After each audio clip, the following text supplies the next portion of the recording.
வணக்கம் news matrix நேயர்களே. தமிழக வெற்றி கழகம் ஆட்சிக்கு வந்த பிறகு பல்வேறு அதிகாரிகள் பணியிடை மாற்றம் செய்யப்பட்டார்கள்.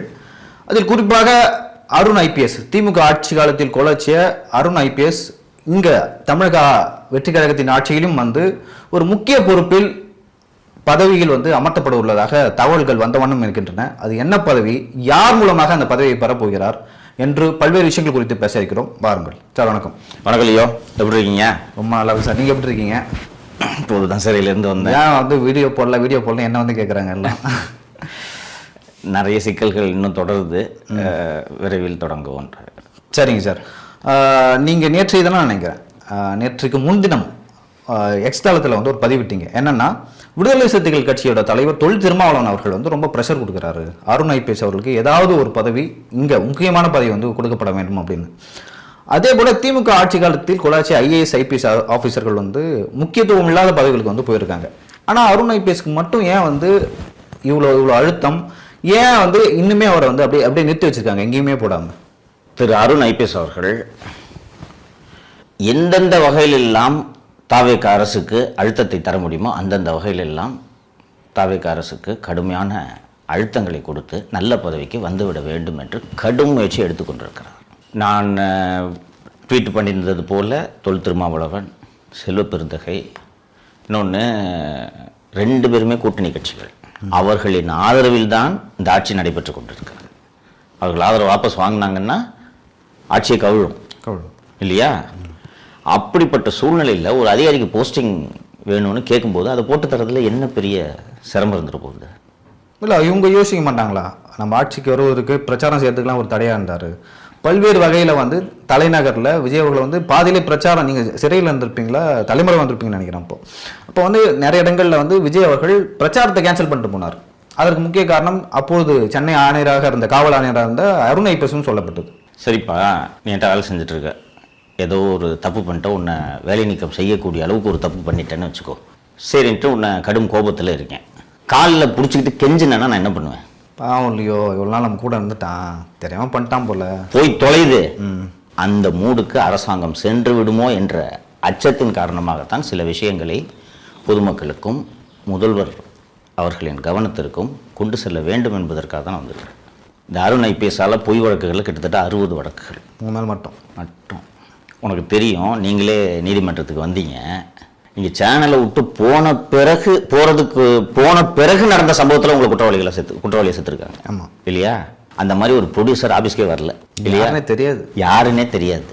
அவரை நீங்கள் கொலை முயற்சி பண்ணதான் இன்றைக்கி வழக்கு. நீங்களே வழக்குகள் எதிர்கொண்டுறீங்கல்ல, அதில் தான் எனக்கு கைது பண்ணாங்க. சரி, அப்போ நீங்கள் இல்லை ஆஃபீஸில், கரெக்டாக இல்லை. இவங்க சொல்கிற 1/7/2025 நினைக்கிறேன், 25 அந்த டேட்டில் நீங்கள் ஆஃபீஸில் இல்லை. அப்போ திருமணத்துக்கு அதுக்கு ஒரு லீவ் எடுத்துட்டீங்கன்னு நினைக்கிறேன் நான். ஆமாம். அப்போ இப்படி சேர்க்குறாங்கன்னா இது எவ்வளோ பெரிய கொடுமை. போய் சிறையில் இருந்தீங்க, நீங்கள் சிறை போய் பார்த்துட்டு வந்துட்டீங்க. நீங்கள் ஒரு ஜேர்னலிஸ்ட்டு, நீங்கள் ஏங்க சிறையை பார்க்கணும்? அப்படி என்ன தப்பு பண்ணீங்க? இன்னொன்று, திரு அருணன் ஐபிஎஸ் அவர்கள் மீது இல்லாததும் பொல்லாததுமான குற்றச்சாட்டுகளை எல்லாம் நான் சொல்லியிருக்கிறேன்னா அதில் புரிஞ்சுக்க முடியுது அவர் கோபப்படுறதில்ல. விசாரித்து ஆதாரபூர்வமாக குற்றச்சாட்டுகளை சுமத்தி இருக்கிறேன். இன்னும் 2 நாட்களில் சென்னை உயர்நீதிமன்றத்தில் திரு அருண் அவர்கள் ஆஜராக வேண்டும் என்று சென்னை உயர்நீதிமன்ற அமர்வு உத்தரவிட்டிருப்பது செய்தித்தாளில் படிச்சிருப்பீங்க நீங்கள். அது என்ன வழக்குன்றது தெரியுமா உங்களுக்கு? இல்லை, யாரோ ஒரு சுதீஷ் அவர்களுக்கும் ஒரு ரியல் எஸ்டேட்டுக்கும் தகராறு, டீப்பாக எனக்கு தெரியாது. ஒரு ப்ராப்பர்ட்டி டிஸ்பியூட்டுங்க. சரியா? அப்போ நீங்கள் என்கிட்ட லேண்டை விற்கிறீங்க, நான் அதை ப்ரொமோட் பண்ணி உங்களுக்கு சில வீடுகளை தரதா சொல்கிறேன். அந்த வீடுகளை நான் சொன்ன தேதியில் கொடுக்கல, இவ்வளோ தான் டிஸ்பியூட். அந்த நபர் சிறையில் குண்டர் சட்டத்தில் இருக்கிறார் இல்லையா? ஆமாம். ஷர்மா பேர், அவர் சிறையில் சந்திச்சிங்க. இதுக்கு முன்னாடியே சந்திக்கிறேன், இந்த சம்பவம் நடைபெறுவதற்கு முன்பாகவே சந்திக்கிறேன். A கிளாஸில் இருக்கார் அவர், பிரசன்டில் 3 ஃப்ளாட்டு கேட்டிருக்கார் அருண். 3 ஃப்ளாட் அவர் கன்ஸ்ட்ரக்ஷன் கம்பெனி வச்சுருக்கிறதால ஒரு ஃப்ளாட்டு தரேன்ட்டு இருக்கார். முடியாதுன்றதுனால 3 ஃப்ளாட்டு கொடுக்க முடியாதுன்னு சொன்னதுனால குண்டஸ். அண்ட் உங்களுக்கு நினைவு இருக்கும்னு நினைக்கிறேன் இல்லையோ, நம்ம ஏற்கனவே டிஸ்கஸ் பண்ணியிருக்கோம். சென்னை மாநகர காவல்துறை ஆணையராக அருண் பொறுப்பேற்ற பிறகு ஒரு சர்க்குலர் ஒன்று இஷ்யூ பண்ணார், ஞாபகம் இருக்கா? நல்லா இருக்குது. ஆக்சுவலாக நம்ம மீண்டும் பேசியிருக்கோம், அந்த கட்ட பஞ்சாயத்து சம்பந்தமாகவோ அல்லது நிலம் சம்பந்தமாக மோசடி வழக்குகள், misappropriation, breach of trust, cheating, particularly land, இது சம்பந்தமாக சென்னை காவல் நிலையங்களில் எந்த ஸ்டேஷன்லையும் சிஎஸ்ஆர் அக்னாலஜ்மெண்ட்டுக்கு கூட கொடுக்கக்கூடாது. ஒரு இதே மாதிரி ஒரு ஏமாற்றப்பட்ட ஒரு தம்பதியினர் நம்ம சேனலுக்கு வந்து பேட்டி கொடுத்தாங்க, ஞாபகம் இருக்கா? வளசரவாக்கம் அவங்க. வளசரவாக்கம் ஏழைங்க, பார்த்தா எவ்வளோ பரிதாபமான ஃபேமிலியாக இருந்துச்சு. கடைசி வரைக்கும் எஃப்ஐஆர் போடல. ஏன்னா கமிஷனர்கிட்ட ஆர்டர்ஸ் வராமல் சிஎஸ்ஆர் இஷ்யூ பண்ண முடியாதுன்ற போது எஃப்ஐஆர் எதுக்கு போடணும்? இன்னொன்று, குறிப்பாக கோடிக்கணக்கில் பணம் சம்பந்தப்பட்டுள்ள வழக்குகள் அத்தனையுமே என்னுடைய கவனத்திற்கு கொண்டு வர வேண்டும் என்று ஒரு ஆணையர் உத்தரவிட வேண்டிய அவசியம் என்ன? அதுக்கு பர்சனலாக ஏதாவது ரீசன் இருக்கும். எங்கெங்கெல்லாம் லிட்டிகேஷன் ப்ராப்பர்ட்டி இருக்கோ அந்த லிட்டிகேஷன் ப்ராப்பர்ட்டிலாம் வருதா, கம்ப்ளைண்ட் வருதா, வந்த உடனே 2 பேருக்கும் இல்லைன்னு சொல்லி 3வது ஒரு ஆளுக்கு இதை விற்று அந்த ப்ராப்பர்ட்டியை பிரபல ரவுடி கொரட்டூர் விநாயகத்தை வைத்து பொசஷன் எடுக்கிறது, அதை பேமெண்ட்டை செட்டில் பண்ணுறதுக்குன்னு ஜிடிஎம் என்கிற கௌதம் மூலமாக அந்த பணத்தை வசூல் செய்து இவருடைய சம்பாதித்த அத்தனை பணத்தையும் கௌதம் மூலமாக முதலீடு செய்திருக்கிறார்.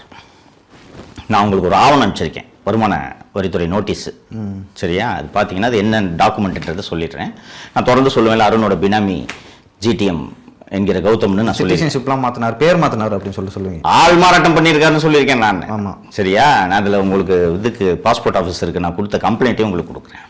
ஸோ கௌதம் இவருடைய பினாமின்றதை நான் தொடர்ந்து பேசிகிட்டு இருக்கேன் இல்லைங்களா? நான் உங்களுக்கு அனுப்பிச்சிருக்கிற அந்த இன்கம் டேக்ஸ் டாக்குமெண்ட்டில் auto hangar India limited and Kun cars அப்படின்னு சொல்லிட்டு 2 இது இருக்கும்.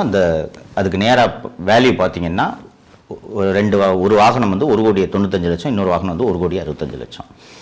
இது வருமான வரித்துறை கௌதம்க்கு அனுப்பிச்ச நோட்டீஸ். சரியா? அந்த 2, ஒன்று வந்து மெர்சிடிஸ் பென்ஸ், இன்னொன்று BMW. இந்த 2 கார்களையும் அருணுடைய மகள்கள் ஓட்டி கொண்டிருக்கிறார்கள்.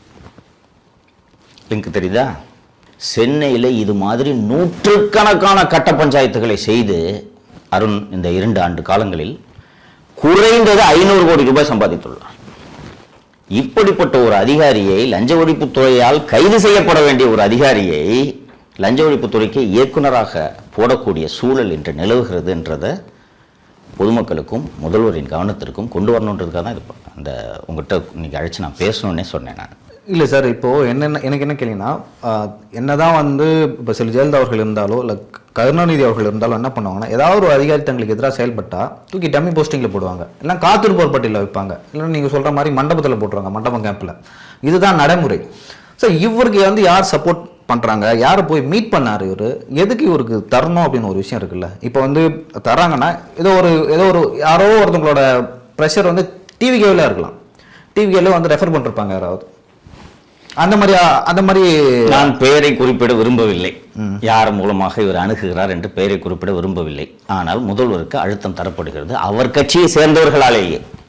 அப்போ நீங்களே ஊச்சிக்கலாம், விஜய்க்கு நம்பிக்கையானவங்க எத்தனை பேர் இருக்காங்க கட்சியில்? விரல் விட்டு எண்ணிடலாம். அவர்களில் ஒருவரை திரு அருண் அவர்கள் அணுகியிருக்கிறார் என்று புரிந்து கொள்ளலாம். இன்னொன்று, இந்த போஸ்டிங் கிடைக்கணுன்றதுக்காக யார் காலிலும் விழுவதற்கு அருண் தயாராக இருக்கிறார். இப்போ அவரை லஞ்ச ஒழிப்புத்துறை விசாரிக்கணும், அதை லஞ்ச ஒழிப்புத்துறைக்கு அவர் இயக்குனராக போட்டா அவர் எப்படி அவரே விசாரிப்பார்? இன்னொன்று, முதல்வர் யோசிக்கணும், மணல், டாஸ்மாக், KN இது போல திமுக அமைச்சர்கள் மீது பல்வேறு ஊழல் குற்றச்சாட்டுகளை லஞ்ச ஒழிப்புத்துறை விசாரிக்க வேண்டும், விசாரணை செய்யவில்லை என்று கடந்த ஆட்சி காலத்தில் புகார் எழுந்தது. ED பலமுறை கடிதம் எழுதியது, உங்களுக்கு நினைவு இருக்கும். திமுக ஆட்சியில் சட்டம் ஒழுங்கு கூடுதல் DGP-ஆகவும் சென்னை மாநகர ஆணையராகவும் இவ்வளவு செல்வாக்கோடு இருந்த ஒரு அதிகாரியை நீங்கள் இந்த லஞ்ச ஒழிப்புத்துறையின் இயக்குநராக நியமித்தால் அவர் யாருக்கு விசுவாசமாக இருப்பார்? அங்கே போய் சம்பாதிப்பார். உன் மேலே எஃப்ஐஆர் போடாமல் இருக்குது, இவ்வளோ காசு கொடுங்க சம்பாதிப்பார் இல்லையா? நடக்கும். அண்ணன் நேருக்கிட்ட கேட்டால் கொடுக்க மாட்டாரா? எஃப்ஐஆர் போடாமல் இருக்குது ஒரு 50 கோடி கேட்டால் கொடுக்க மாட்டாரா? கண்டிப்பாக கொடுப்போம். ஜெயிலுக்கு போயிடுவார். எஃப்ஐஆர் போட்டால் ED உள்ளே வந்துடும் இல்லையா? ஸோ இப்போ ஒரு நேருக்கு கேட்டார்னா கொடுக்க மாட்டாரா? கண்டிப்பாக. மணல் விசாரணை எப்படி நடக்கும், டாஸ்மாக் விசாரணை எப்படி நடக்கும்? ஸோ உங்களுக்கு வந்து திமுக ஸ்பையாக கூட மாறலாம்ல. ஆமாம். ஸோ ஒரு ஆட்சி நடத்துறதுன்றது அத்தனை எளிதல்ல. நீங்கள் எதிர்கட்சியாக இருக்கும்போது ஆட்சிக்கு வரதுக்கு முன்னாடி என்ன வேணாலும் பேசிட்டு நீங்கள் இருந்துடலாம். ஆனால் ஆட்சிக்கு வந்த பிறகு கூடுதல் பொறுப்போடு இருக்க வேண்டும். இன்னைக்கு இந்த தாவேக பதவியேற்று 15 நாட்களில் ஏராளமான வன்முறை சம்பவங்கள் நடந்திருக்கின்றன, குற்றங்கள் நடந்திருக்கின்றன என்று கடும் விமர்சனங்கள் வருவதை நீங்கள் பார்க்க முடியும். காவல்துறை சரியா இல்லாததுனால தானே இவ்வளவு பிரச்சனைகள் நடந்திருக்கு. அப்போ இந்த காவல்துறையை சீர்திருத்த வேண்டிய பொறுப்பில் முதல்வர் இருக்கிறார். ஒரு உழுக்கணும், அந்த அளவுக்கு டிபார்ட்மெண்ட்டில் டிசிப்ளின் போச்சு. இது போன்ற உங்களுக்கு யோசிச்சு பாருங்க இல்லையோ, ஒரு சிட்டி கமிஷனரு உட்காந்து கட்ட பஞ்சாயத்து பண்ணிட்டு இருக்காருன்னா, லேண்ட் டீலில் உள்ளே புந்து எனக்கு இத்தனை ஃப்ளாட்டு கொடுன்ட்டு மிரட்டி வாங்குறாருன்னா கீழே இருக்கவன் எப்படி நேர்மையாக இருப்பான்? கமிஷனரே பண்ணுறாரு நம்மளுக்குண்ணா. ஆமாம். எங்கேயாவது இவ்வளவு அட்ராசிட்டி ஒரு மீடியா ஹவுஸ் மேலே ஒரு ஆஃபீஸர் கட்டவிழ்த்து விட முடியுமா? எந்த ஆட்சியிலாவது நடக்குமா? அதை செய்த அதிகாரிக்கு நீங்கள் மகுடம் சூட்டுகிறீர்கள் என்றால் நீங்கள் என்ன மாதிரியான முதல்வர்? இதற்காகவா மக்கள் உங்களுக்கு வாக்களித்தார்கள்? நீங்க சொல்றது சரி சார். இப்போ தமிழக வெற்றி கழகத்தில் இருக்கிற சில பேர் வந்து இருக்காங்க, அவருக்கு எதிராக அருண் ஐபிஎஸ்க்கு எதிராகவே இருக்காங்க. அவங்க வந்து விஜய் அவர்களும் சொல்ல மாட்டாங்களா? இல்ல, இங்க ஏற்கனவே வந்து நம்ம சந்தீப் ராய் ராத்தோர் இருக்காரு, அவருக்கும் அருண் அவர்களுக்கும் 7ஆம் பொருத்தம் உங்களுக்கே தெரியும். சிஎம் போடுங்கன்னு சொல்லும்போது இந்த அதிகாரிகள் எப்படி எதிர்ப்பு தெரிவிக்க முடியும் என்று நீங்கள் நினைக்கிறீர்கள்? நீங்க கேட்டீங்க, நல்ல அருமையான கேள்வி தான் கேட்டீங்க சார். இவங்கெல்லாம் இருக்காங்களே, எப்படி சார் இது நடந்துரும்ட்டு. சிபி சக்கரவர்த்தி என்பவர் சென்னை தெற்கு இணை ஆணையராக இருந்தார். சென்ட் தாமஸ் மவுண்ட்ல இருந்தார் நினைக்கிறேன். சவுத்து இருந்துட்டு ஜேசி ஆயிட்டாரு. டிஏஜி ப்ரமோஷன் ஆனவொடனே ஜாயின்ட் கமிஷனர் ஆயிட்டாரு. அவர்கிட்ட கூப்பிட்டா ஆதம்பாக்கம் லிமிட்டில் தான் வருது, போய் கேஸ் போட்டு விடுன்னு சொல்றாரு. முடியாதுன்றாரு. அவர் இப்போ எங்கே இருக்கார் தெரியுமா? காகித ஆலையின் விஜிலன்ஸ் அதிகாரி. டிஎன்பிஎல் கம்பெனி இருக்குல்ல, அதோட விஜிலன்ஸ் ஆஃபீஸர். நம்ம மேலே வழக்கு போட மாட்டேன்னு சொன்ன அதிகாரி. அவருக்கு பிறகு அந்த இடத்திற்கு வந்தது யார் தெரியுமா? செஃபாஸ் கல்யாண். இன்னைக்கு எங்கள் அம்மாவோட பிறந்த நாள். அம்மா உமன் போலீஸை விட்டு அம்மா ட்ரெஸ்ஸை விட்டு சோதனை பண்ணாங்க. வரத்திருந்தான் வீட்டில் இன்னைக்கு. செஃபாஸ் கல்யாண் சொல்லி ஆந்திரா வரை விரட்டப்பட்டு மாலதி நான்லாம் கைது செய்யப்பட்டதுக்கு காரணம் செஃபாஸ் கல்யாண். நீங்கள் கைது செய்யப்பட்டதுக்கு காரணம் செஃபாஸ் கல்யாண். நம்ம ஓட்டுநர் கோபி எலும்பு முறிவு ஏற்படும் வரை அடித்திருக்கிறார்கள் புழல் காவல் நிலையத்தில் வச்சு. இதுக்கு காரணம் செஃபாஸ் கல்யாண். ஓட ஓட விரட்டப்பட்டு உங்களை தேடிட்டு வந்தாங்க போலீஸு, செஃபாஸ் கல்யாண். நம்ம எடிட்டர் சத்யமூர்த்தியோட பேரண்ட்ஸ், வயசான பேரண்ட்ஸ் டெல்லியில் இருக்காங்க. டெல்லியில் போய் அவங்க வீட்டில் போய் 6 மணி நேரம் மிரட்டியிருக்காங்கப்பா. வயசான பெற்றோர். செஃபாஸ் கல்யாண். அந்த டிரைவரோட மனைவி மிரட்டப்பட்டாங்க. ரொம்ப மோசமான, அதை சொல்ல கூட விரும்பல. அந்த செஃபாஸ் கல்யாண் இப்போ எங்கே இருக்காரு? உளவுத்துறையில் டிஐஜி தெரியுமா? தாவேகவினருக்கு பிரச்சாரத்திற்கு அவ்வளவு தொல்லைகள் கொடுத்ததுக்கும் அதை எக்ஸிக்யூட் பண்ணது அருண் உத்தரவு போடாத எக்ஸிக்யூட் பண்ணது செஃபாஸ் கல்யாண் தானே? ஆமாம். அவர் எங்கே இருக்காரு இப்போ? உளவுத்துறையில் உள்நாட்டு பாதுகாப்பு பிரிவின் டிஐஜி. இது எப்படி நடந்துச்சு? அதுபோல் இந்த தவறும் நடக்கக்கூடும். இந்த தவறை முதல்வர் அவர்கள் செய்துவிடக்கூடாது என்பதற்காகத்தான் உங்கள்கிட்ட இவ்வளோ விரிவாக இந்த ஆதாரங்களை எடுத்து வச்சிருக்கேன். இது வரைக்கும் திரு அருண் அவர்கள் சம்பாதிச்சது 500 கோடி. செஞ்சு தரேன்னு சொல்லிட்டு இப்போ கௌதம் தானே எல்லாத்தையும். இப்போ ஃபார் எக்ஸாம்பிள் உனக்கும் எனக்கும் கம்பெனியில் தகராறு, பார்ட்னர்ஷிப்பு, 2 பேரும் பிரிஞ்சிடறோம். நான் வந்து ஒன்று நீ 50 கோடி ஏமாத்திட்டேன்னு சொல்கிறேன், நீ வந்து எம்னை வந்து நான் தான் 50 கோடி ஏமாத்திட்டேன்னு சொல்கிறேன். நடுவில் ஒரு 50 கோடி இன்வால்வ்மெண்ட் இருக்குல்ல. இந்த 50 கோடியோ உனக்கு சாதகமாகவோ எனக்கு சாதகமாகவோ அவனை தூக்கி உள்ளே வச்சு நான் உனக்கு வாங்கி தர்றேன் என்று சொல்லி ஒரு தரப்பை மிரட்டி ஒரு தரப்பை தூக்கி உள்ள வச்சிருது. யாரும் ஃபர்ஸ்ட் ஆஃப் கௌதம் அப்ரோச் பண்ணி காசு கொடுக்குறானோ அவன் தப்பிச்சான். அதில் பாட்டியை தூக்கி உள்ளே வச்சு குண்டாஸ் போட்டு விட்ருக்கு. அருண் ஐபிஎஸ் சென்னை மாநகர காவல்துறை ஆணையராக வந்த பிறகு 2025ஆம் ஆண்டில் மட்டும் 1025 குண்டாஸ் சென்னையில். இந்த ஆண்டு ஜனவரி முதல் மார்ச் 10 அருண் காவல்துறை ஆணையராக இருந்த அந்த 60 அல்லது 70 நாட்களில் மட்டும் 222 குண்டாஸ். ரொம்ப அதிகம் இல்லை சார். இல்லை, 5 ஆண்டுகள் போட வேண்டிய குண்டாஸை வந்து ஒரு 3-4 மாதங்களில் போட்டு. வேறு எந்த மாவட்டத்திலும் கிடையாது, சென்னையில் மட்டும். உள்ளே போய் ஒரே ஒரு கேஸ் இருக்கவங்களாம் குண்டாஸில் இருக்காங்க. உள்ள 7 மாதம் 8 மாதம் ஒரு வயசு பசங்களாம் இருக்காங்க சார். இருக்காங்க. ஃபர்ஸ்ட் கேஸ் வாங்கின உடனே ஒரு நொட்டோரியஸ் கிரிமினலுக்காக தான் இந்த குண்டர் சட்டம் என்பதே உருவாக்கப்பட்டது. ஃபர்ஸ்ட் அஃபென்ஸ்க்கு குண்டாஸ். திமுகவுக்கு எதிராக செயல்பட்டார் என்பதற்காக ஒரு பஞ்சாயத்து பிரசிடென்ட் மேலே பொய்யா போக்சோ கேஸ் போட்டு குண்டாஸில் இருக்கார் உள்ள. தெரியுமா? 300 கோடி ப்ராப்பர்ட்டி இன்வால்வ். அதில் சபரீசன் அவர்கள் வாங்க முயற்சி செய்த ப்ராப்பர்ட்டி வேற வாழ்க்கை போயிடுது. இந்த குடும்பத்தை பற்றி தான் தெரியும்ல. 600 கோடி ப்ராப்பர்ட்டியை 70 கோடிக்கு கேட்டிருக்காங்க. அவர் கொடுக்க மாட்டேன்றாரு. கொடுக்க மாட்டேன்னு சொல்லிட்டு மார்வாடி இன்னொருத்தர் சேர்ந்து வேற ஒருத்தருக்கு வித்துடுறாங்க. அதை அந்த வேறு ஒருவர் பொய்யான போக்சோ வழக்கில் 8 மாதமாக சிறையில் இருக்கிறார். உங்களுக்கு நினைவு இருக்கும், அந்த ஃபர்ஸ்ட் இந்த ரெட் பிக்ஸில் இந்த பெண் காவலர்களை அவதூறாக பேசிட்டேன்னு சொல்லிட்டு ஒரு அந்த வழக்கில் தானே முதல்ல கைது பண்ணது. அப்போ ஆமாம், கோயம்புத்தூர். அப்போது அந்த சிறையில் கோவை சிறையில் கை உடைக்கப்பட்டதில் இதற்கு காரணம் அருண். செந்தில்குமார்னு ஒரு ஜெயிலர் நினைக்கிறேன். இருவரும் ஒரே சமூகம். அப்போது இந்த வழக்கெல்லாம் அப்போது சட்டம் ஒழுங்கு கூடுதல் டிஜிபி இருந்தார் இல்லையா, தமிழ்நாடு பூரா கேஸு. சென்னை சிட்டி கமிஷனர் சென்னையில் பல்வேறு ஸ்டேஷனில் கேஸு. எனக்கு இந்த மாதிரி பாதிக்கப்பட்டவங்க வந்து தகவலை கொடுக்குறாங்க. ஒரு மெயில் ஒன்று அனுப்புகிறேன் உங்களுக்கு பாருங்கள். நான் இந்த கௌதம் ஆள்மாறாட்டம் செய்தவர். 2010 தங்க கடத்தல் வழக்கில் 5 வழக்குகளில் கைது செய்யப்பட்டு சிறையில் இருந்தவர். அப்புறம் இந்த கௌதம் தன்னுடைய பெயரையே மாற்றிக்கிட்டு, முன்னாடி ஒரிஜினல் பேர் மகேஷ்ன்ற ஆள் தன்னோட பெயரையே மாற்றிக்கிட்டு கௌதம் என்று ஆள்மாறாட்டம் செய்து பாஸ்போர்ட் வாங்குறாரு. அது குற்றம் தானே, ஆள் மாறாட்டம் செஞ்சு பாஸ்போர்ட் ஆகுறது. 2 ஆதார், 2 டிரைவிங் லைசன்ஸ். ஸோ சமீபத்தில் இந்த கௌதமோட பாஸ்போர்ட்டு எக்ஸ்பைரி ஆகிடுது. ஸோ பாஸ்போர்ட் ரெனியூ பண்ணணும். ரெனியூ பண்ணுறதுக்கு பாஸ்போர்ட் ஆஃபீஸில் உங்களுக்கு passport renewal and fresh passport ரெண்டுக்குமே போலீஸ் வெரிஃபிகேஷன் தேவை.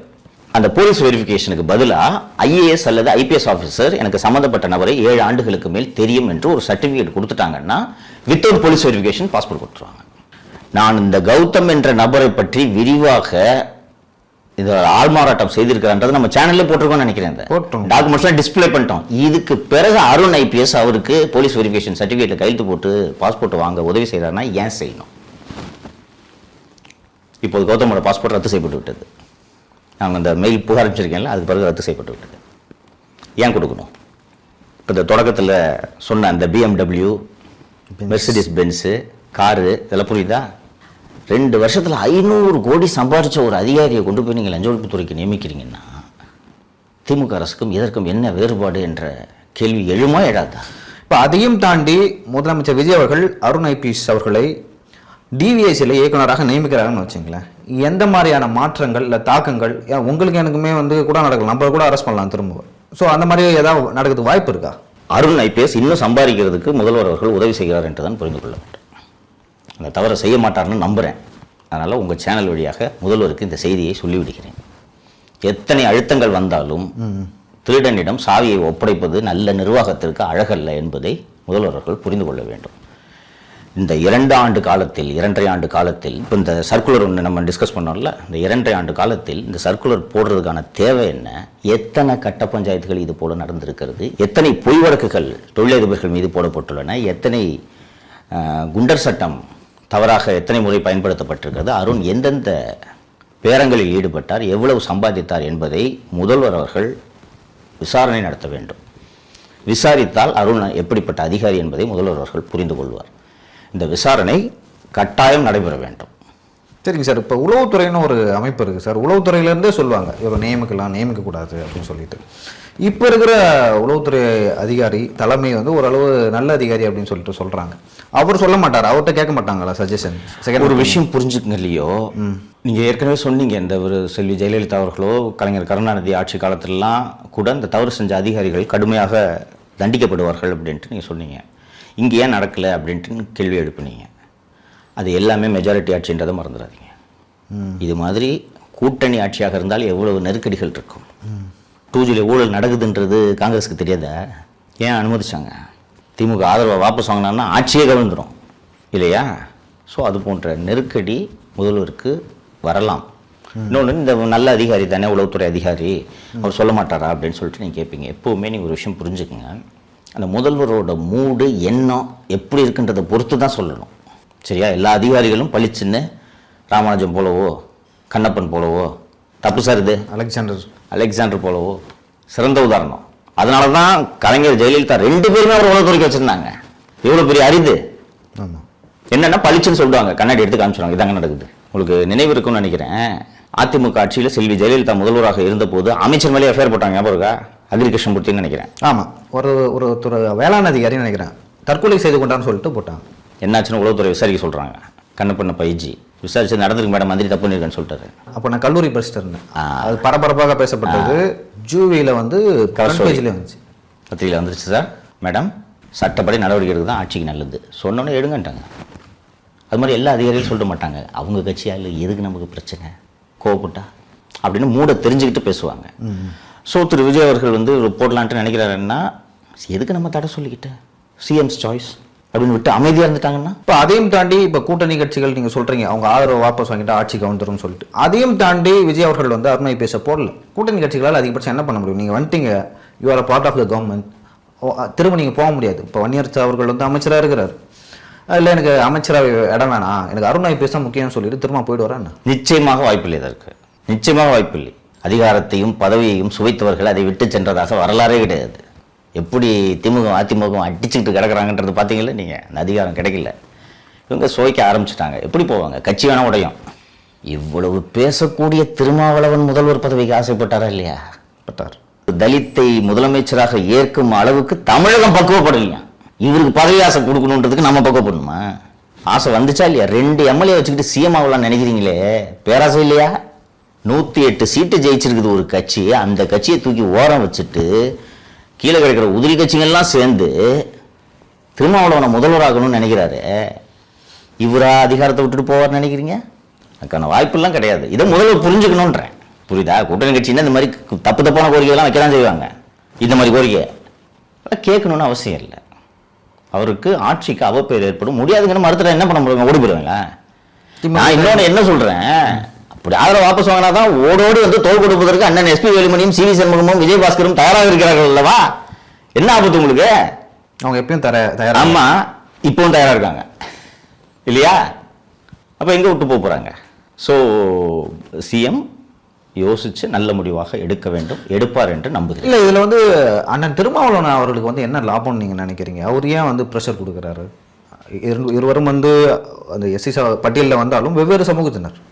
எதன் அடிப்படையில் வந்து திருமாவர்கள் வந்து சப்போர்ட் பண்ணுறாரு? ஒரு ஒடுக்கப்பட்ட சமூகத்தை சேர்ந்தவர், படித்த அதிகாரி ஆயிருக்கிறார். கொஞ்சம் கொள்ளையை தான் அடித்துக் கொள்ளட்டுமே. உயர்ந்த சாதியினரே கொள்ளையடிக்க வேண்டுமா? பட்டியலத்தை சேர்ந்தவர்கள் கொள்ளையடிக்க கூடாதா? அந்த அடிப்படை தான். ஜெயலலிதா அரசாங்கத்தில் சஸ்பெண்ட் செய்யப்பட்ட அதிகாரியை அவர் ஓய்வு பெற்று விட்டார். அதனால் நான் அவர் பேரை சொல்ல விரும்பலை. திருமாவளவன் ஆபீஸ்லேயே போய் காத்து கிடப்பார். கலைஞர் கருணாநிதிட்ட சொல்லி விசாரணையெல்லாம் முடிச்சு விட்டு அவருக்கு கூடுதல் டிஜிபி பதவி உயர்வை பெற்று தந்தார் தெரியுமா? இன்னைக்கு இல்லை, திரும்ப அரசியலுக்கு வந்ததிலிருந்து இந்த பத்தி போன்ற பரிந்துரைகளை எல்லா அரசுகளிடமும் செய்திருக்கிறார். ஒடுக்கப்பட்ட சமூகம் கொஞ்சம் யோசிச்சு பாருங்க இல்லையோ. அவர் காரில் இடிச்சிட்டான்றதுக்காக ஒருத்தனை போட்டு 20 பேர் அடிக்கிறாங்க. 2 தட்டு தட்டினேன், சரியாக அடிக்கல. 2 தட்டு தட்டினேன் சொன்னார் மேடையில். சொன்னார். அதுக்கு எஃப்ஐஆர் யார் மேலே போடணும்? திரும்ப மேலே தானே போடணும். ஆமாம், அவரே ஒப்புதல் வாக்குமூலம் கொடுக்குற மாதிரி தான் கொடுக்குறாருல. போட்டுக்க வேண்டியது யாரு? அருண் ஐபிஎஸ் அவர்கள். இப்போ புரியுதா எதுக்கு கைமாறுன்னு? அப்போ கட்ட பஞ்சாயத்துன்னு சொல்லிட்டு அப்புறம் கட்ட பஞ்சாயத்து பிரித்து பேச வேண்டுமா தனித்தனியாக? சரிங்க சார், பொறுத்திருந்து நம்ம பார்க்கலாம். அருண் ஐபிஎஸ் மீண்டும் ஒரு முக்கிய பதவியில், அதுவும் தமிழக வெற்றி கழகத்தில் வருவாரா இல்லையா அப்படின்னு சொல்லிட்டு. இப்படி வந்தால் அதனால் பல விளைவுகள் ஏற்படும். அதையும் நம்ம எதிர்காலத்தில் பொறுத்திருந்து பார்க்கலாம். ரொம்ப நன்றி. நன்றி லியோ.